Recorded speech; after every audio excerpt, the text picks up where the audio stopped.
Good afternoon all. I welcome you to today's daily news and analysis 27 December 2025. In today's session, we'll cover these important topics. First one, 20 children awarded Pradhan Mantri RASHTRIYA BAL PURUSKAR by President DROUPADI MURMU. Second, INDUS water treaty on hold, green panels not for another power project in CHENAB. The third topic would be 100 years of CPI, Communist Party of India. Fourth topic would be Gujarat regains tiger state status after 33 years. And the fifth and the last topic would be invasive mosquito species threatens India's 2030 malaria elimination goals. Okay, we'll start with the first topic. 20 children awarded Pradhan Mantri RASHTRIYA BAL PURUSKAR by President Droupadi Murmu. The President of India conferred Pradhan Mantri RASHTRIYA BAL PURUSKAR on 20 children for their exceptional achievement in the fields of bravery, social service, environment, sports, art and culture, and science and tech. And this was done in Delhi on Veer Bal Divas. So from prelims point of view, the most important topics we have to discuss is Veer Bal Divas and this award, Pradhan Mantri RASHTRIYA BAL PURUSKAR. Veer Bal Divas. Veer Bal Divas observed annually on 26th of December in honor of martyrdom of Sahibzada Zorawar Singh Ji and Sahibzada Fateh Singh Ji, the two youngest sons of Guru Gobind Singh Ji. Okay. So Veer Bal Divas is observed annually on 26th of December to celebrate martyrdom of Sahibzadas. The day commemorates the courage, sacrifice and exemplary values of India's young heroes. And what happened on this day? Sahibzada Zorawar Singh Ji and Sahibzada Fateh Singh Ji were brigged alive and martyred at Sarhand, the Fatehgarh Sahib Gurdwara in Punjab at this point of time, on December 26, 1704. By who? By Mughal commander Wazir Khan, because they refused to abandon their faith after Battle of Chamkaur. This Battle of Chamkaur was fought between Guru Gobind Singh's army and Mughal commander Wazir Khan.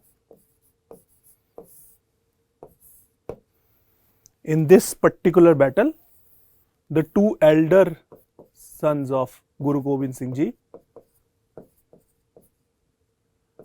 were martyred and two younger sons were taken to Wazir Khan's palace and brigged alive. Okay. The martyrdom of Sahibzadas stand as a lasting symbol of faith, courage and moral strength of the country. Okay. So due to this event, we celebrate 26th of December as Veer Bal Divas. Now, what is this award? We will discuss the nitty-gritties of the award. The Pradhan Mantri RASHTRIYA BAL PURUSKAR PMRPB is a prestigious national level award conferred annually by the President of India for exceptional achievement of children below 18 years of age. Okay, and the award honors young achievers in 6 categories. This you have to remember. 6 categories we have to remember: bravery, social service, environment, sports, art and culture, and science and technology. Okay, this award aims to celebrate and encourage and inspire children by acknowledging their outstanding contribution. Now, what are the terms and conditions of the award? The award is given to Indian citizens residing in India, not NRIs, residing in India, and they should be between 5 to 18 years of age on, what is the cutoff date? 31st of July. Okay, and the act or achievement for which they are being conferred this award or they are being nominated should have been occurred within 2 years of the last date of application. Okay, and how these children are selected? These children are, the selection is made by PMRPB committee, which is constituted by Minister of Women and Child Development, okay, and is chaired by Secretary of the same ministry, okay, and the award are conferred only on the recommendation of this committee. Okay. The maximum of 25 awards are conferred annually. This is a limit of number of awards which can be conferred annually, and this can be relaxed in exceptional cases by the committee. Okay. The award is generally not conferred posthumously.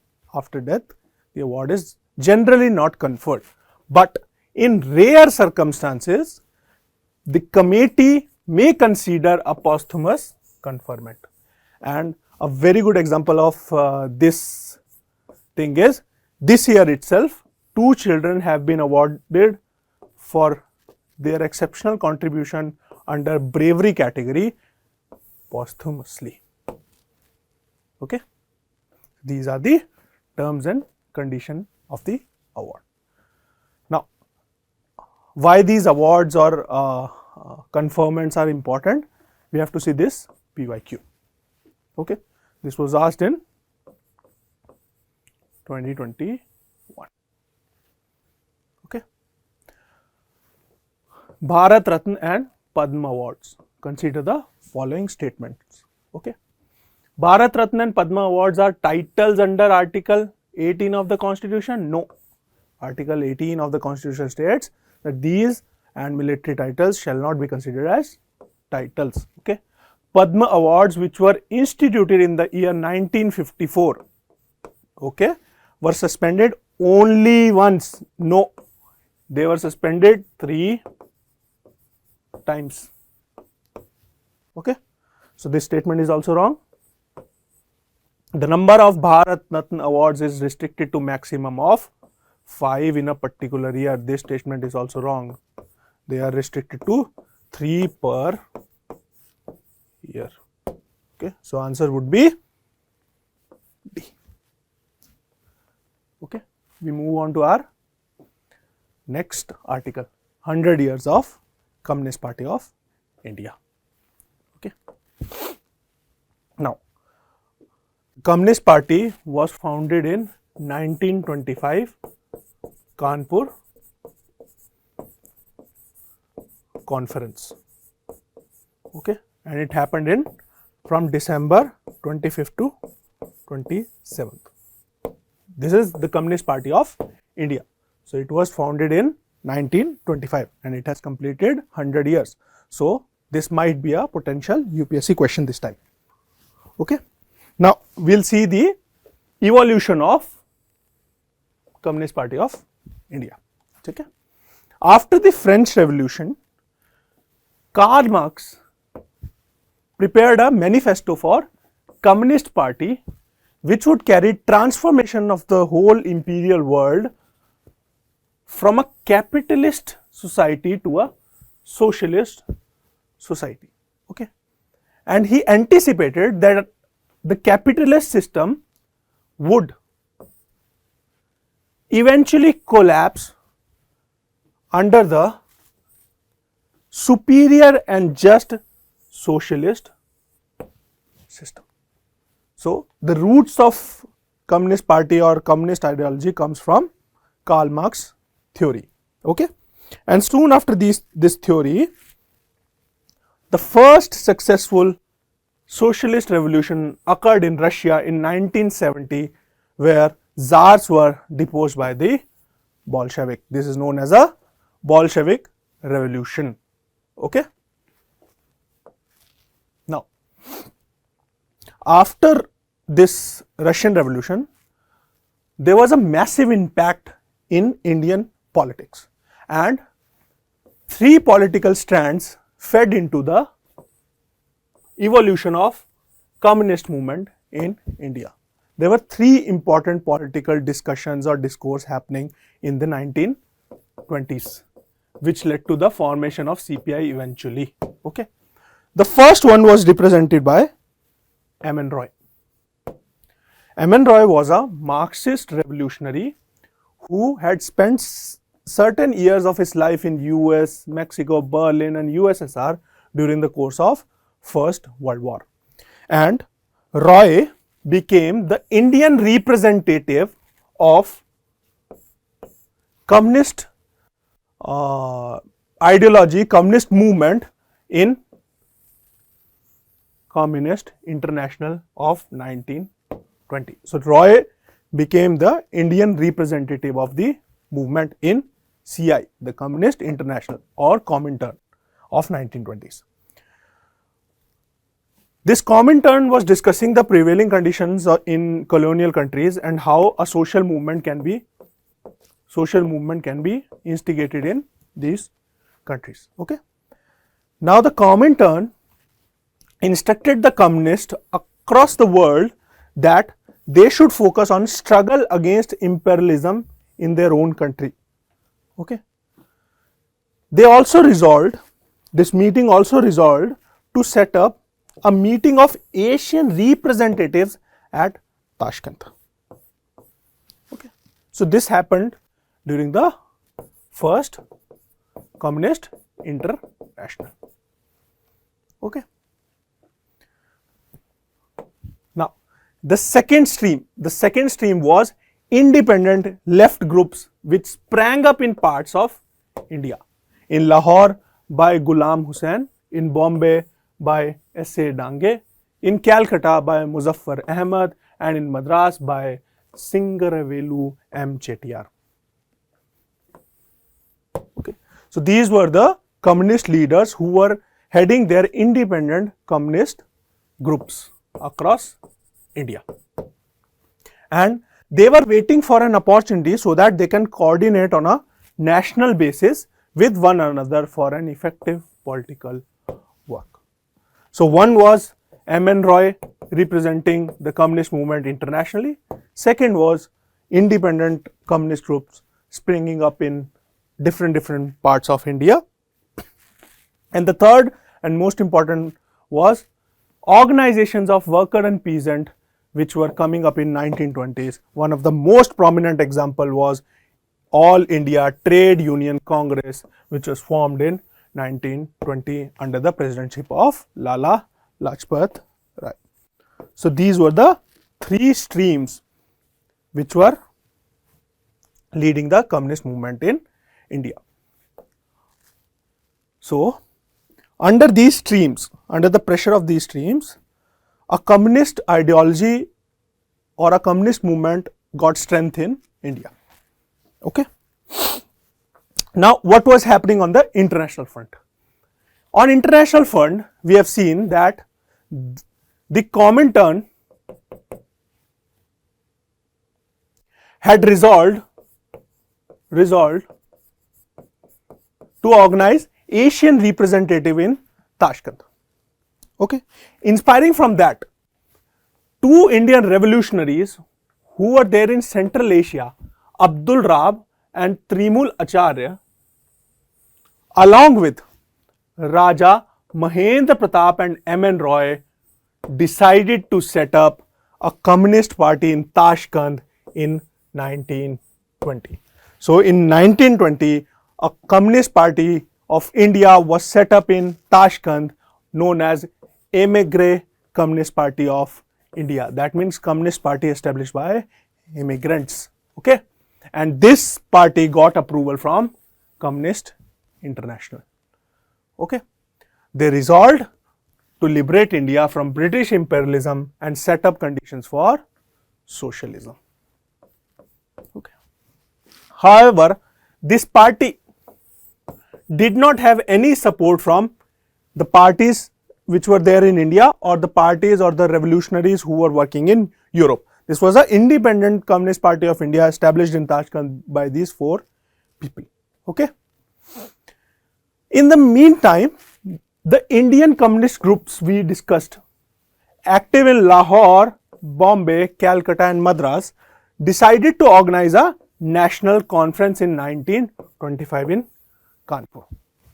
And the annual session of Indian National Congress was also happening in Kanpur at the same time. Why Kanpur was chosen? Because in 1923, British government instituted Kanpur Bolshevik conspiracy case against Indian communist leaders, and the three most prominent communist leaders in India at that point of time, S.V. Ghate, S.A. Dange and Muzaffar Ahmad, were sentenced for 4 years. This Kanpur Bolshevik case is very, very important. You should revise this case. It was a very important case in communist history. Okay. In Kanpur conference, the Communist Party of India was institutionalized, and it was also resolved that we will create Workers and Peasant Republic as the main aim of the party. Okay.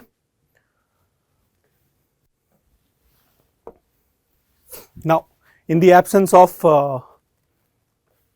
Dange, in the absence of Ghate, in the absence of Muzaffar Ahmad, the first Kanpur conference held in 1925, and the president of the conference were Singarevelu M. Chettiar. He was a freedom fighter supporting communist movement in India, especially in Madras. And why he was very famous? He was famous because he organized the first May Day in India, first May Day in India, Labor Day, the first Labor Day in India in Madras. Okay, so he was very famous for his contributions. Okay, the date we discussed was 25th to 27th December 1925. It has completed 100 years now, and the agenda was to unite workers and peasants across the country on socio-economic lines. Okay, what were the key pointers? Very important. This was discussed in today's article, that CPI will see, or the Kanpur conference, the communists saw Buddha and Jesus as communists. They termed Congress as a bourgeois party, party of the elites. They hailed Lenin and Lokmanya Tilak as great freedom fighters, but did not support Gandhiji's and no changers. Gandhiji's and no changers. They did not support their way of struggle. They questioned the utility of Khadi movement and criticized no changers in the Congress party. Okay. A very important point was they saw untouchability as more of an economic problem rather than a social problem, and they say that economic growth and economic emancipation of the lower depressed classes was the solution to untouchability. That is why they criticized the social movements like temple entry, and they said that these movements were merely eyewash and shallow without any meaningful impact on the conditions of the untouchables or depressed classes. So, very important point in this conference was that untouchability is a economic problem. Now, what was the role of Communist Party in national movement? The Communists remained actively involved in anti-imperialist struggle throughout, except for a conjuncture of 1942 to 1945, when they supported British during the Second World War. Why they did this? Because global struggle against fascism was more important, and USSR, USA and UK were part of Allies. Allies versus Axis, they were part of Allies powers, and they saw fascism struggle, which were led by these three countries, as more important than Indian national movement. Okay. During 1925 to 1928, they were very active in formation of Workers and Peasants Party, WPP. Okay. In 1929, communist leaders were accused of organizing a railway strike and charged under the Meerut conspiracy case. Very important. This case also encouraged and inspired Bhagat Singh ji. Okay. So, this Meerut conspiracy case is very important, 1929. And after that, the party was banned and many of its leaders were sentenced to long imprisonment and deportation. Post that, many of the leaders either joined Congress or tried to create alternatives. One of the most prominent alternative was United Front. Many communists joined with Congress Socialist Party, which was formed by Acharya Narendra Dev, Ram Manohar Lohia ji, J.P. Narayan ji, Achyut Patwardhan ji.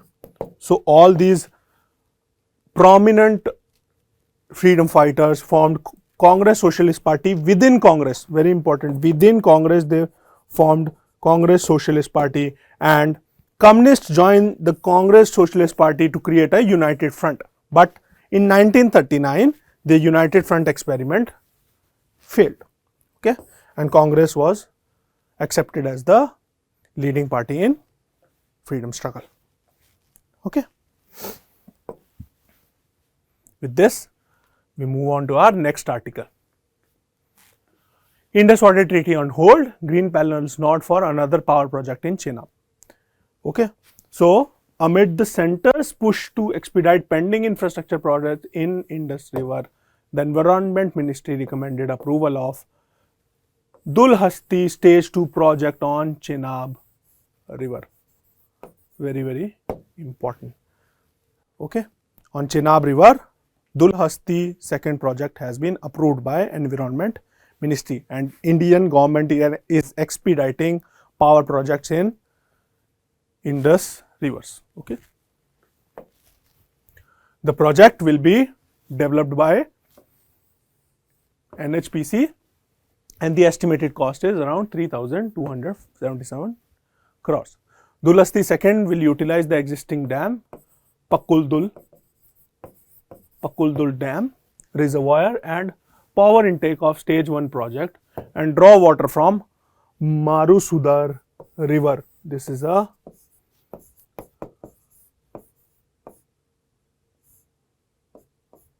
right tributary to Chenab, right bank tributary to.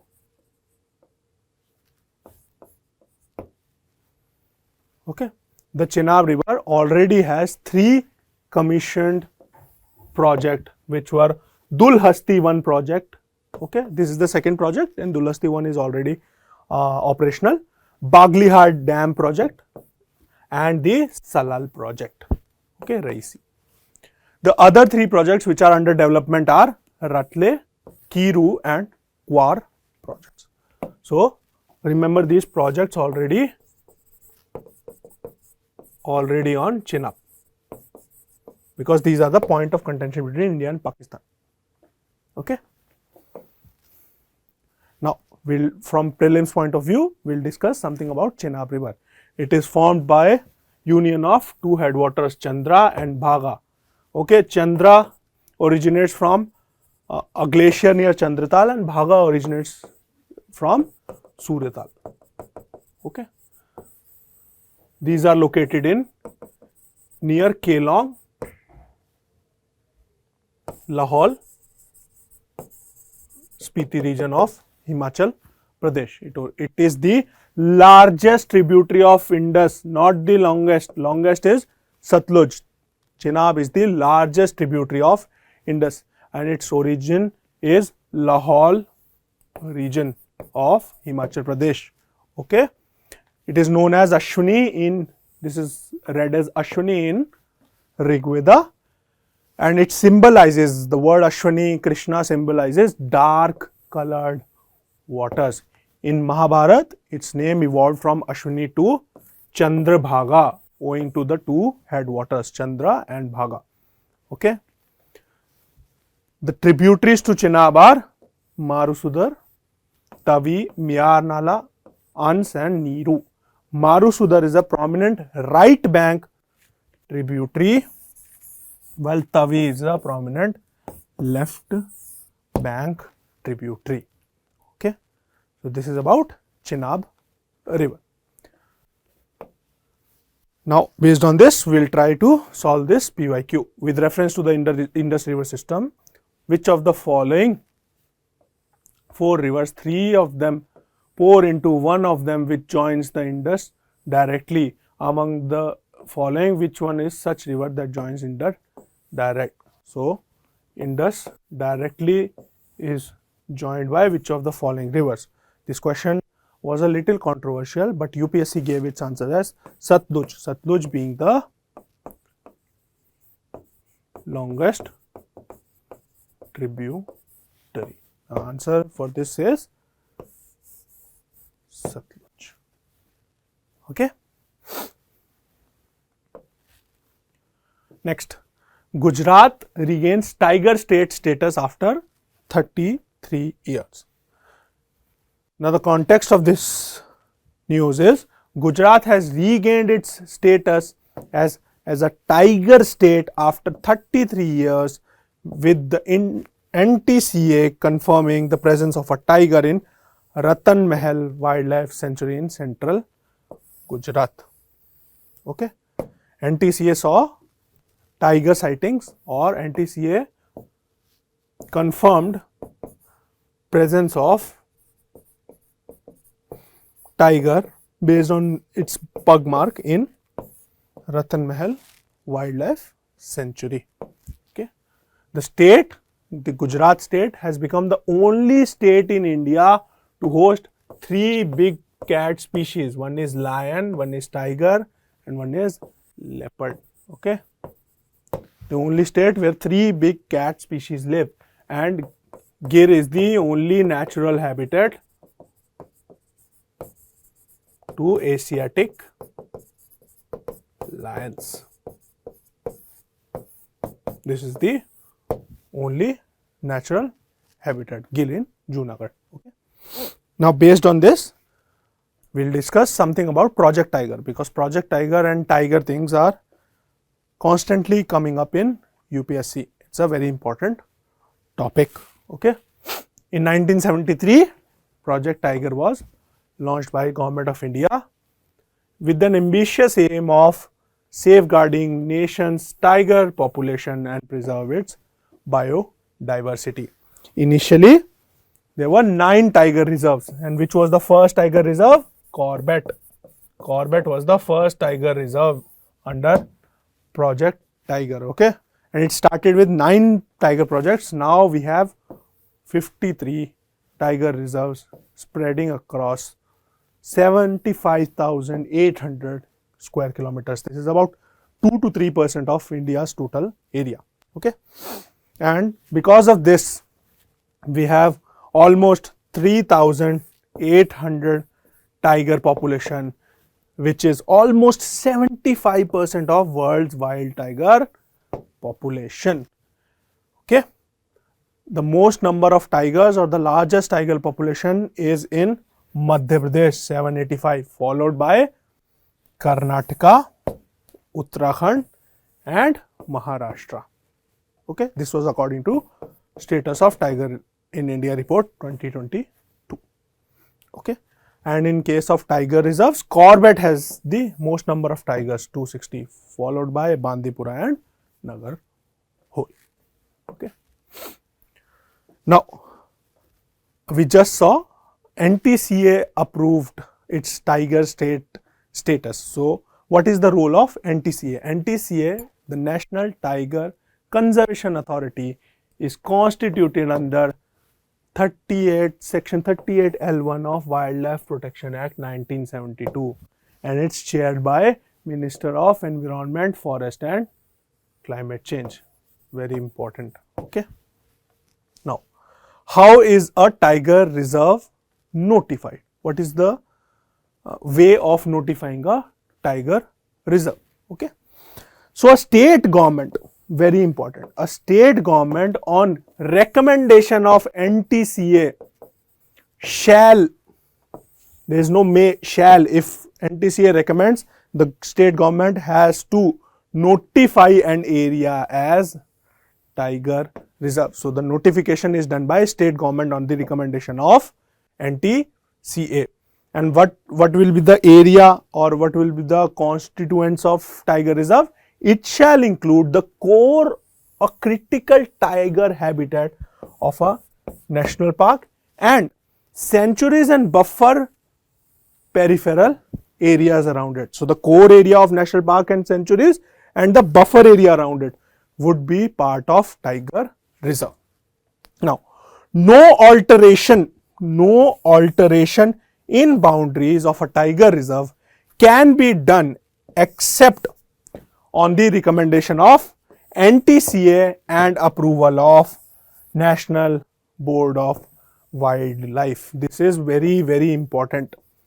For changing or altering the boundaries of a tiger reserve, you require recommendations of National Tiger Conservation Authority as well as National Board of Wildlife.